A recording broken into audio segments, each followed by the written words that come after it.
Hello and welcome to the Low Tox Life podcast. I am Alex Stewart, your host, founder of the Low Tox movement, and today is a solo show. I want to wish everybody a wonderful end to your year as we start to wind things down, but we're often still in that space of, how am I going to get it all done? What have I still got to do? How many things do I still need to buy? How many people do I still need to see? It's a really tricky time where everything about our physiology often wants to wind things down and takes things slow and simplify. But everything about our culture tends to go into hyperdrive. So I wanted to do a quick solo show. You don't need hours and hours of podcast listening time this week, I'm figuring, on just a few key thoughts as we head into December, regardless of what background, religion, cultural beliefs you have. Hopefully these principles are going to help us all in this often tumultuous brain split situation we experience this time of the year. So I want to remind you that we, of course, have Oz Climate, our major sponsor of the podcast, who we could not do this sponsor thing without. They're awesome. They give you 10% off all year round. And it's Black Friday week at the moment. So on top of their incredible sale prices, you have 10% off with code LowToxLife. If you need dehumidifiers, pro tip, you do, no matter where you live, no matter what your humidity situation, whether you have active leaks or not that you're waiting to fix, every home needs a dehumidifier or two or four, depending on your house size, or the Winix air purifiers, incredible for everything from allergies to bushfire risk to VOCs from new builds or renovations, brilliant, brilliant air filters. And then, of course, the new air circulators, keeping fresh air moving through your home. 10% off, code LowToxLife. Big thank you to Oz Climate. And then the second offer is our amazing Edible Beauty offer, 40% off, code LowToxLife. They've got incredible products, locally Australian made, but also this offer applies to the US and the UK. So I'm excited because that means lots and lots of listeners get to enjoy this incredible Australian beauty brand. My son, 15-year-old boy, young man, I should probably say, tried the Edible Beauty sunscreen on the weekend for the first time and gave it a shocked thumbs up. He was like, "This is actually really good, Mum. Thanks." I was like, "I think that was approval. Brilliant." So I'm a big fan. It's gorgeous. It glides on really easily, even great for the face and neck. And of course, their Core 4 system, which has number 3, my favorite serum, the exotic Goddess Ageless Serum. Don't want to get the name wrong. But they have wonderful enzyme peel products that are much more gentle than going and doing all that freaky stuff at the dermatologists or the beauty therapy people that charge you hundreds and hundreds to burn your face and make you feel really uncomfortable for a week and have to stay out of the sun. There's some pretty intense things that people make women go through thinking we have to, but I honestly think that the products that Edible Beauty have in their serums and their peel and exfoliating genre of products are so great. They give your face a big drink. They give your face a freshen up. Gorgeous brand and 10% off, 40% off, code LowToxLife. And the way it'll show up is it'll just bump up any existing offers on the Edible Beauty website to 40% with your code. So enjoy, guys. And then let's talk about this time of year. So I've made a stack of notes here, but I really wanted to focus in on a couple of key concepts that I often have found myself struggling with in the past. I have massively simplified my festive season personally because I knew I wanted and needed to. I think of, the slow movement and really getting in touch with what matters.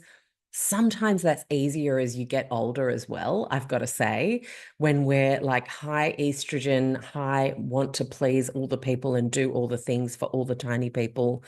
And, a bit younger, we can often find ourselves not only wanting to show up everywhere and do everything and be all the things and get all the things and cook all the things, but also being able to cope better with that. And I think there's a real beauty to this phase in life that I'm in, just turned 49 last Friday, if you're watching this live, is the capacity just isn't there. And therefore, you are forced to sift what stays above the line, what stays below the line, what you let go, what you prioritize. And I think there's a real power in recognizing perhaps that we could do that a lot younger. And to be honest, this has been a project of a decade's work of going, what really matters here? Who do I really want to give something to? What do I want to make versus what would I like to buy? And really just being very intentional. And through that process of analysis and questions, I've realized I am not the person who wants to make every single tiny food item from scratch. It's lovely to be able to have the skill, the know-how, but the reality is if I made everything from scratch and I did everything, when it came to festive feasts, I would be exhausted. I was exhausted. And I remember often thinking, gosh, it sounds like everyone's having fun while I worked my butt off. And of course, there's a mindset piece where you can pop your Christmas carols on, have a little mocktail or a cocktail, a glass of wine, whatever you do over the festive season, and lean into the happiness of providing for your family. I get that, of course. But if it leaves you drained, then tune into that reality and change something. Outsource with good outsourcers. There are fantastic low tox, whole food outsourcers, artisans doing Christmas markets, schlepping their products across your state to get them to you locally, relishes, sauces, salsas, dips.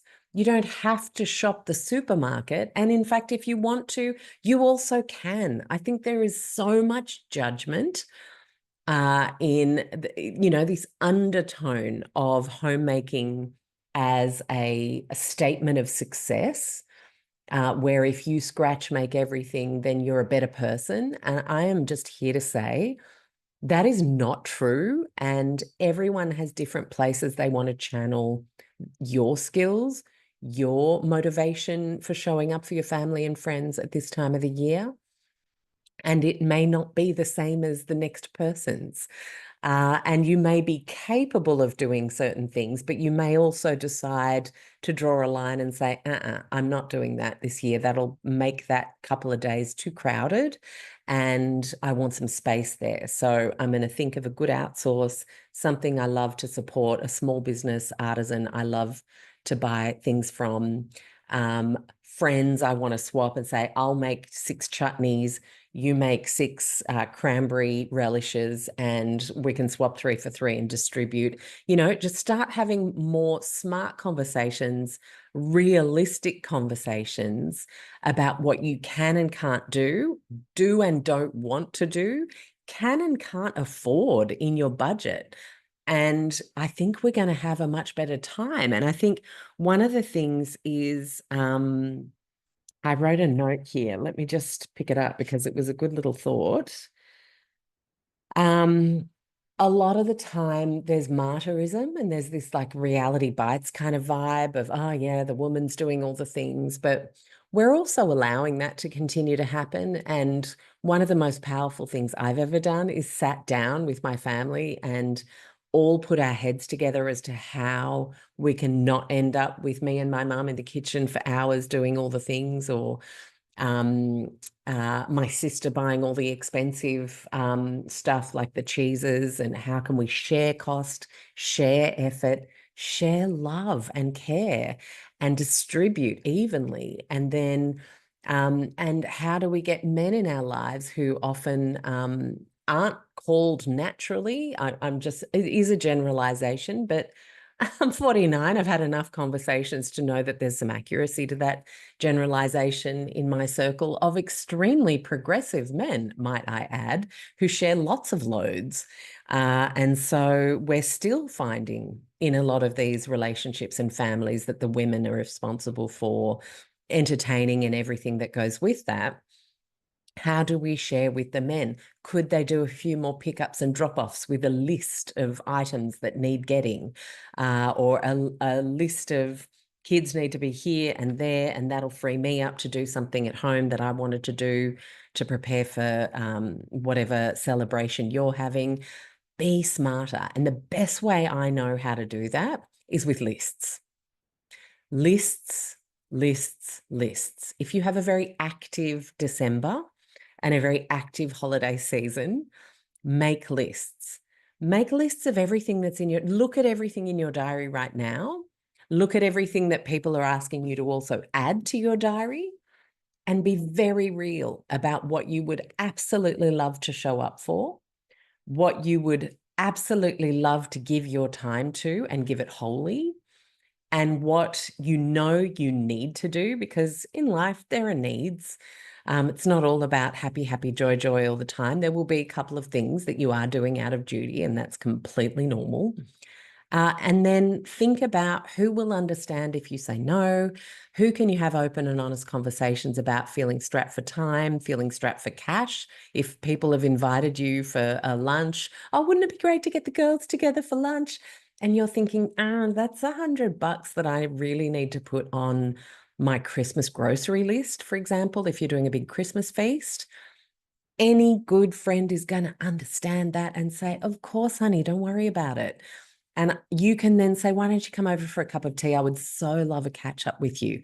I think we often feel when we haven't made our lists, when we haven't done our own spiritual and mental and practical stock takes of busy times ahead, that we can very easily end up in situations that we don't want to be in, feel too stretched to feel happy to be in, whether that is financially or emotionally.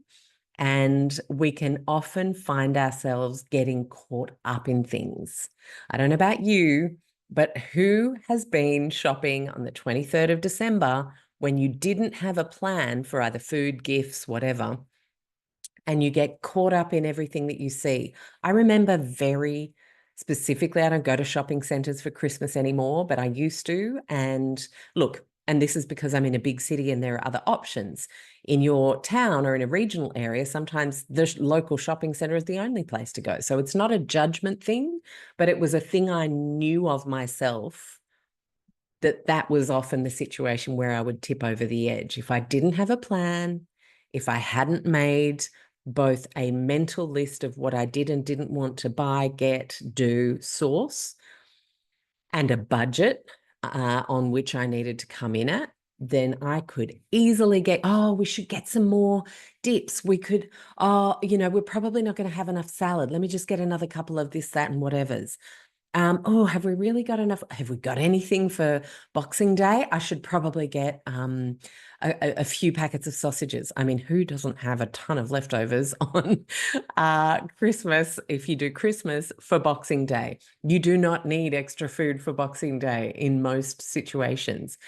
So I used to just get caught up in things, and it was so easy to spend an extra $200-300 on gifts that my nephews didn't need as extras. I'd already bought them their principal thing, or food that no one needed that would end up being left over and often wasted. So make those lists, make them in a slow environment. Do not make them in a busy cafe, make them in dead quiet, preferably grounding in your backyard or at the local park with a nice takeaway coffee or a cup of tea in a flask. Be in nature. If it's cold where you are, be somewhere cozy and quiet by the fire, maybe, and make your lists. Make your gift giving list and think, will it really mean something to that person if I get them something? Or will a sincere handshake and eye contact and a few words via email be just as powerful and important to that person? Will it be important to that particular friend for me to be at that lunch and everything is riding on my being there in terms of it being successful and wonderful, and they really need me right now because they're in a spot? Or will it just be me as another one of the group, and I could actually skip that one. I get together with those people often. They know I adore them. And I'm a bit stretched for both cash, time, either or, and I can skip that one. Are there things I can practically make to save money and to do something heartfelt from my kitchen instead of buying things and adding to packaging and plastic waste and all that jazz?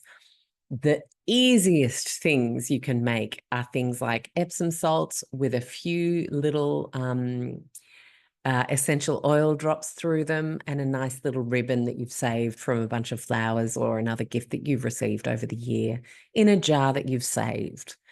And you can either make tags very simply with some cardboard from packaging, or you can buy some simple Christmas tags. Another thing that you could do is you could just get really good at one recipe. A lot of people think, oh, I'm going to make all the gifts this year. So you then buy hundreds of dollars worth of different dried flowers to press into soaps, to press into bath bombs, to press into. If that's not your natural skill set, you will end up overwhelmed and you will get the shits that you've spent a ton of money on making gifts that you are now out of your depth in, and then they're not even going to get the gifts because you've run out of time. Does this sound familiar to you? I'm probably saying that because I've been there. I am a natural cook, not a natural DIYer, although there are some fantastic and super simple DIYs like my coffee body scrub that always go down very, very well. And that if I can make it in 40 seconds, you can make it in 40 seconds. So I'll pop the recipe under here. Magnesium oil is another very cheap and fantastic product you can make that is idiot proof. And I'll pop my good friend Chrissy's recipe under this video if you're watching on YouTube, but I'll also pop it in the show notes, lowtoxlife.com/podcast, and then click on today's show if you need that. So there are a couple of things you can make, but please don't overwhelm yourself with things that are really tricky or that require a lot of different ingredients for you to put things together, because then you end up, well, you could have actually just bought a lovely little something from a local artisan and it would have been the same price and you would have been supporting a small business. So always think about your toss-ups when you're making this list and be very realistic about the implications of what you're choosing to put on that list and how long it takes to make, what you would need to buy in versus what you already have at hand. It's really important, so you can kind of see now why making these lists in quiet, reflective times and spaces of your day is really important, because you can think much clearer, right? But if you want to cook, make one thing, make it really well, and make a shed ton of it, and then distribute it into brown paper packages. It's a little bit of unbleached parchment paper, brown string. You could stack 4 brownies one on top of each other for some of your friends, that a family of 4 or family of 6, you do 6 brownies. Or for teachers' gifts, 3 brownies, a lovely little stack. My vanilla shortbread's also good, so I'll put those 2 recipes under this video as well. They are tried and true classics of my entourage of family and friends. Everybody loves my vanilla shortbreads. Everybody loves my mum's brownies when I load them up with walnut and macadamia and big choc chunks for a Christmassy extra treats in their vibe. No one is ever like, oh, brownies, what am I going to do with that? Whereas, sometimes with those DIY gifts, bath salts, bath bombs, or even more expensive things that you buy, like candles, sometimes people are like, oh, yeah, okay, there's another one of those. Of course, not scented candles, but you can end up being tokenistic rather than something delicious that people can consume and just have a great moment with a cup of tea. I mean, how good, right? Makes me want to have a cup of tea right now. So lists, lists, lists. Do not overcomplicate if you're making. That is the key point here. Reduce the amount of variety of things you're making and make a lot more of those things. And then streamline your packaging. Brown paper packaging. You can get it at your local newsagent, or if you're keeping packaging from Low Tox brand deliveries over the year, chances are you've got some in your wrapping drawer. Simple brown string, or saving any ribbons from any gifts over the year in a drawer, and now's the time to use them. If you haven't done that before, don't worry. You can actually just start to do it from now, and you'll notice how much builds up and how you don't need to buy extra new things. It's brilliant. And then get really good at a signature Christmas gift if you are a maker. Then people really look forward to receiving those vanilla shortbreads at Christmas, or receiving that little stack of brownies, or those delicious bath salts that you made for them. These are the sorts of things that can be really, really lovely, very, very simple, relatively low cost. I mean, the coffee body scrub, you can get some spent grounds from your local cafe or your coffee machine, little bit of olive oil or coconut oil, some vanilla bean and salt, boom. Very, very cheap, about $2 a gift. And yet in a jar that you've collected with some string and a tag, a beautiful, heartfelt, and excellent quality beauty product. So really think, how much time do I have to make stuff? How much money do I have to buy the ingredients that this will require? If it's actually looking exy in terms of what you have to spend to get all the ingredients to make all the things, think, is there an equivalent artisan, small business locally at the markets this weekend that I could buy from instead and support their efforts in their small business and get those gifts for that circle of people that you wanted to give a little something to instead? A beautiful local soap maker. I mean, the options are endless. Just trying to open us up to less packaging, less waste, less stuff, less cost, less overwhelm, and more lists, so that we're actually really well planned. I think the next thing I wanted to talk about was special things, not tons of things, right? So this comes back to thinking about the people that you want to thank, and would some really heartfelt email words, a couple of lines. I did this just last week to one of my son's teachers, who, if I gave, in year 9, when they've got like 7, 8 teachers, that could get quite expensive or time consuming, or both. And so sometimes I just really like to write them a couple of lines in an email and take the time, if they really made an impact on my child, and my child had a really fantastic time in their class and developed and pushed through some limiting beliefs. I'm so grateful to have a couple of teachers that really supported Seb this year in different ways, and writing them an email to acknowledge that, I guarantee you, would be better than any tokenistic box of chocolates or whatever, as nice as chocolates are. If that's what you have the time and the budget for, do it. It's still meaningful. In fact, will mean just as much, if not more, because you've taken the time to write beautiful words about how they show up in the world for your child. And I just love that. I love taking the time to do that. I'm very big on communicating. Anyone who's being a great role model, a great leader, a mentor, and focusing positively on my son's development, I've always taken the tack that words mean 1,000 gifts, really. And they're always so grateful as well. So that's kind of what I mean by special things, not tons of things. Special things are emails where you really take the time to just articulate how that person has shown up, either for you or a family member, and how much you appreciate that. That is a gift, that time and that expression of appreciation and gratitude. Special things, not tons of things, also speaks to children's gifts. Now, being a low toxer in the world of children's gifts is a tricky one, because there's a lot of plastic in children's gifts. There's a lot of packaging in children's gifts. There's a lot of landfill in children's gifts, i.e. consoles that are only going to last a few years and then become landfill.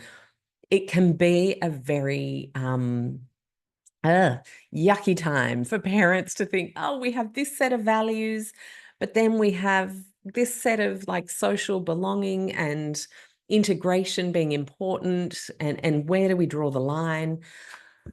I really think we draw the line at quality, not quantity, and just thinking about what warrants a fantastic secondhand purchase. We got a refurbished PlayStation last year. Well, Seb actually saved up for it. But as an example, there are so many fantastic mint condition tech things that you can buy as refurbished, 1 or 2 years old. I mean, sadly, a lot of people always buy the newest, greatest, quickly versions of things. And so it means you have fantastic things that are 1 or 2 years old that are still in boxes and look fantastic as gifts. And then you're not contributing to new petroleum-based landfill products and expense that is often attached to brand new. So really exploring if it's one of those really good quality things like technology pieces and consoles and phones or tablets or anything in that genre for teenagers, then that is a fantastic way to save money and save landfill, to buy something that already exists, that's ex-demo or that's been used for a year and the kid lost interest and then it's in a resale. I think EB Games is where we get secondhand things from in Sydney, if anyone wants a tip there. But do you have to buy new, right? Often not. A note on gifts, if your kids are younger and they tend to get a bit of an influx from all the relatives because everyone wants to get them something, you can be really intentional and send a group email and say, here are the things the kids are really after. And here are the things we definitely don't need more of. And by the way, you don't need to get them anything, or at the absolute maximum, one thing is plenty.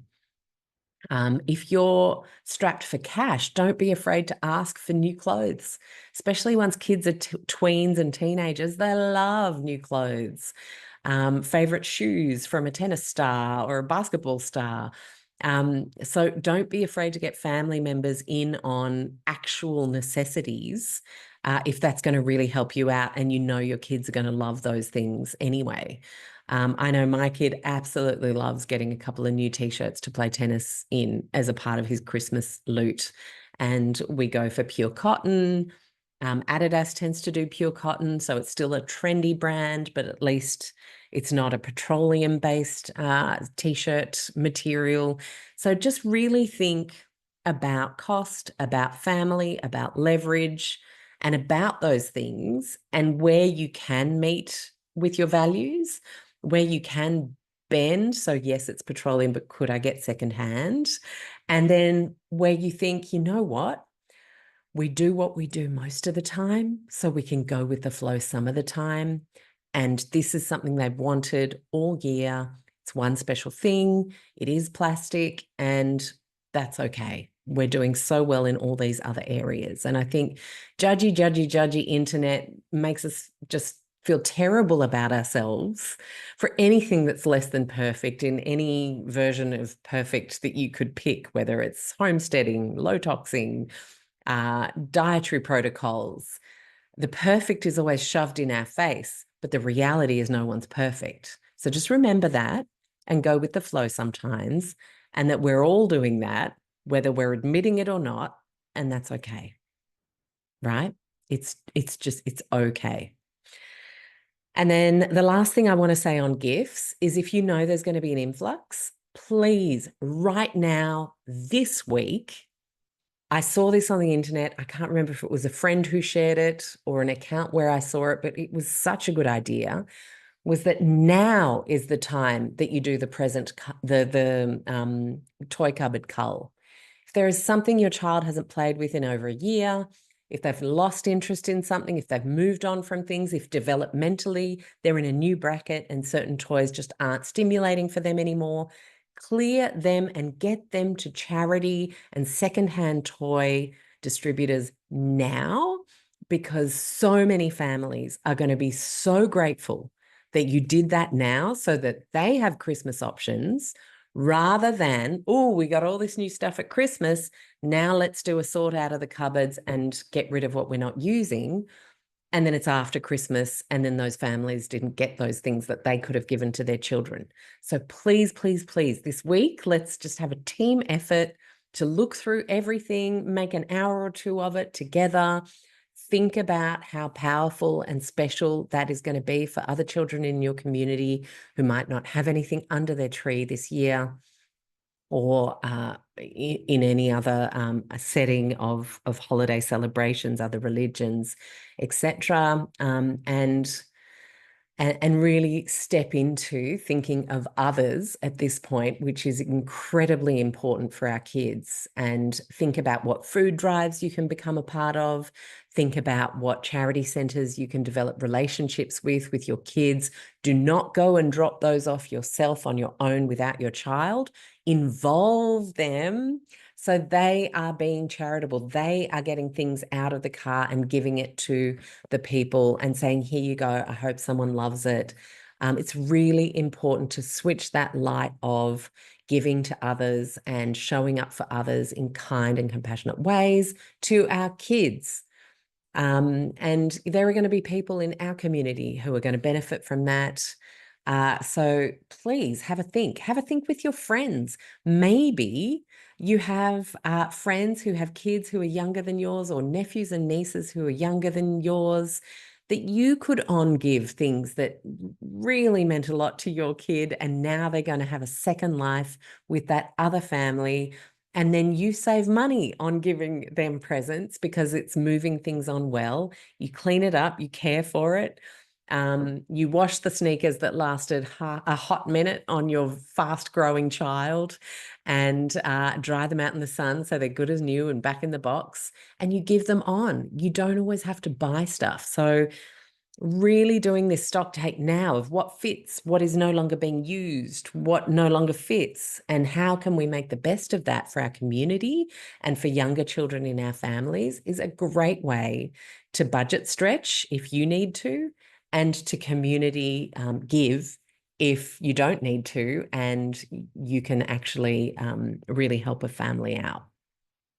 Now, on the food front, I have so many tips. I've done some fantastic, super low key, very, very chilled. I don't do professional cameras. I don't do two different angles. Sometimes the lighting sucks and sometimes I drop things, but I think my club member community adore our cooking videos and always mention things and comment. So if you want a bit of a bank of past cooking, Christmas gift demos, recipes, etc., in the Low Tox Club dashboard, you have several because the club's been going for a few years now. And when you join as a member, you get all of the past archive videos of our member masterclasses with show guests going into different practitioner topics and things, but also of my cooking classes and demos and Q&As over the years. So if that's of interest to you, no better time to jump in and become a club member.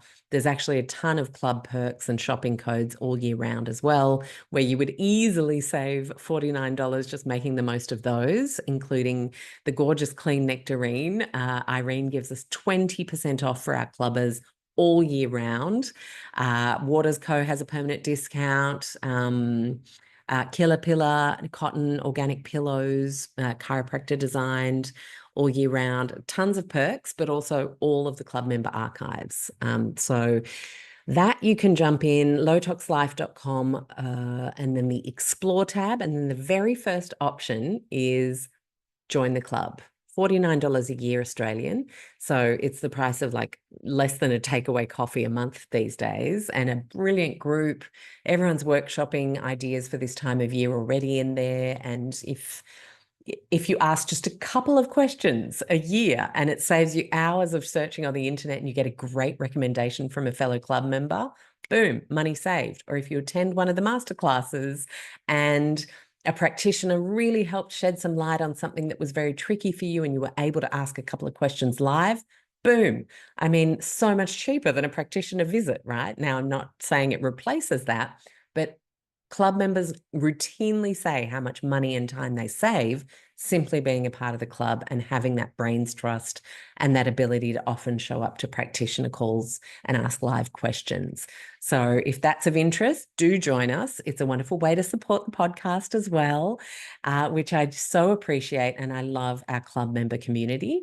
But I will also put a couple of my go-to recipes for cooking and for Christmas under here, as well as the Celebrate ebook that I wrote with the gorgeous Steph Hinton years ago. I think about 5 years ago now we wrote it. And it has a lot of tips on how to dress tables, using things like rosemary from local community bushes, saving your toilet rolls, and making Christmas crackers in-house. Tons and tons of ideas there as well if you want them. So I hope you enjoyed this little solo show and it gave you some things to think about. It helped you reduce your overwhelm. Please remember, you do not need to show up to everything. You do not need to give everyone a present. You do not need to make everything yourself. And you do not need to buy all the things. And then the last thing I will leave you with is think about how best you want to bring joy. A lot of this season's communication culturally is around food and gifts, but think about what is joyful to you and your family and how you can bring that in the mix. And some of the things that we have done is we love to sing. We absolutely love harmonizing. And, we would totally be a TikTok family if we had the time. But we really make a point. My brother-in-law, Reese, is awesome. And he makes a point of giving us a Christmas list of a couple of things that we can work on or listen to in the lead up, 4-part harmony. We give it a crack at Christmas. We record things. The kids get involved with percussion. It's so much fun and it has brought so much joy to our Christmas celebration. And another thing we love is quoting movies and silly shows and acting, like doing parts. And so one of our all-time faves, we've got a British background, many of us in our family, and we love Blackadder and Rowan Atkinson. So we often act out Blackadder the Third or Blackadder the Fourth, which were our two favorite series, and all take different parts and just have the biggest laughs. But you could then pick your favorite show, like I think Schitt's Creek or Parks and Recs would be hilarious for a couple of American faves over the years as well. I mean, who wouldn't love to play Ron Swanson at Christmas time? The ultimate stooge. So just think about your brand of joy as a family and make sure you are really intentional about owning that and putting it in the mix. It's not just about food and gifts. Joy takes on many, many shapes and sizes. It looks different for everybody. Get some family nominations happening. If family is not your favorite place to be over celebratory times, bring that joy in with your friendship circle, with your community groups. Find a way to bring the joy in and be really intentional and proactive about it. Because then joy happens, right? If we all are proactive about joy, it happens. And we laugh together and we share and we connect with people that matter to us. Whether that's your born family or your chosen sense of family, it's really just so powerful to move beyond the gifts and the food and think, well, what are the many colors of joy for us and how are we making sure that happens and we make it happen? So with that, we still have a couple of shows left for you this season before we wrap up for the year. But I really did want to share those ideas with you just in case it resonates. I used to be the biggest stress pot, always overspending, always overworking at Christmas. And the lists and the sharing of the load and the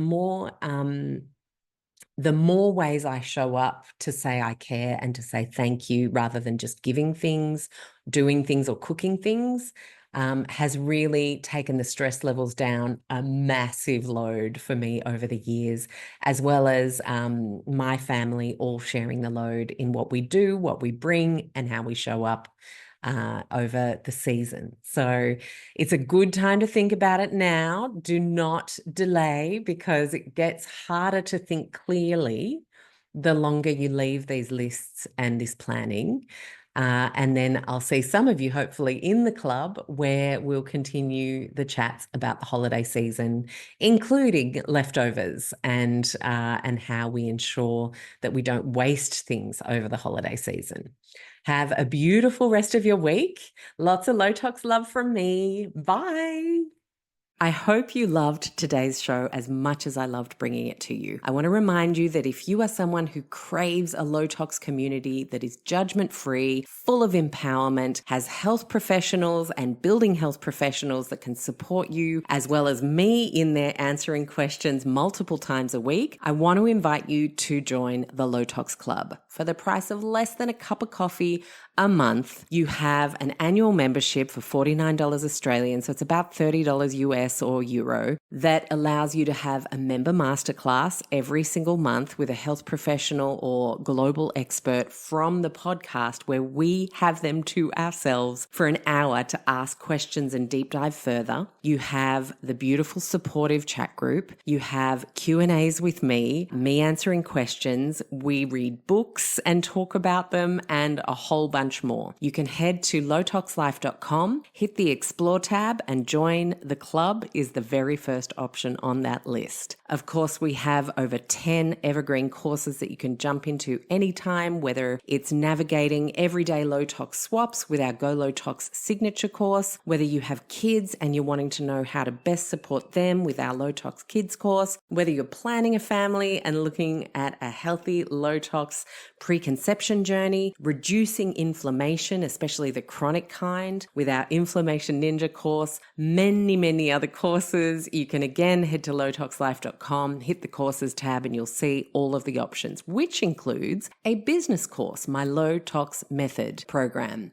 A lot of people don't know, but I was doing a lot before starting Low Tox Life in 2009, and I was a business consultant across hospitality, health, retail, and cosmetics. I have been in business consulting for a very long time, so I absolutely adore helping people move into the low tox space or develop their low tox businesses. So that's a way I can support you. And then, of course, there's our wonderful social media communities at Low Tox Life on Instagram, and of course, the website with over 250 gluten-free recipes, blogs, downloadable PDFs to help you navigate wanting to get rid of synthetic fragrances in your school or office.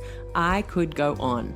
So head to lowtoxlife.com, see what takes your interest or fancy, and thank you so much for being a part of our podcast community. I love reading your reviews. I appreciate every follow and subscribe, and I want to just remind you to finish off that if there's anything you heard that you found interesting from a medical or scientific perspective, it is intended as education only. Please always chat to a health professional who knows you and your situation best.